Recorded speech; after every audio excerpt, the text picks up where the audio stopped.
আমার সাথেই কেন এটা হয়, এটা অনেকের প্রশ্ন। আমার তো বেশ ভালোই লাগে, জানি না কিছু কিছু মানুষের হয়তো ভালো লাগে না, তো ওর জন্যই তারা এই কোয়েশ্চেনটা করে। কি হয় সেটা বলছি, তার আগে চলো কিছু খেয়ে নিই। আজকে আমার দুপুর থেকে না এত কাবাব খেতে ইচ্ছে করছিল, আর এই দোকানটা হচ্ছে আমার খুব পছন্দের একটা দোকান। আমি যখনই কাবাব খাই তো এই দোকানটা থেকেই খাই, এত সুন্দর বানায় না, জাস্ট অসাম টেস্ট। তো এরপরে যাব ক্লাসে, তো ক্লাসে ঢুকে গিয়েছি, আর ক্লাসে ঢুকে না আমি একটু পিছনের দিকেই দাঁড়াই, কারণ আমি সবসময় প্রথম দিকে যেতে পছন্দ করি না যতক্ষণ না ক্লাস আমাদের স্টার্ট হয়।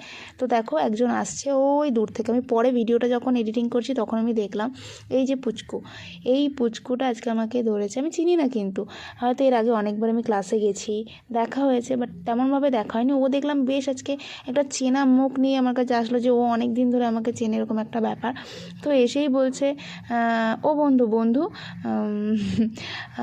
তুমি কোথায় ক্লাস করো? এখানেই করো না? আমি তোমাকে অনেকবার দেখেছি, আমার তোমাকে অনেক ভালো লাগে। তো বাচ্চারা ক্লিপটা আমি নিয়েছি, তো ওটাই তোমাদের সাথে আমি শেয়ার করব। আর কিছু মানুষের এটাতেই অবজেকশান, তো কেন তোমাকে এত বাচ্চারা ভালোবাসে। তোমরা অনেকেই দেখেছো হয়তো যে আমি ট্রেনে বাসে যখনই যেখানে যাই, মেট্রোতে, তো অনেক বাচ্চার ভিডিও আমি পোস্ট করি, কারণ আমাকে ভালো লাগে। বাচ্চা সত্যি অনেক ভালো লাগে, কারণ ওরা পিওর হার্ট হয়।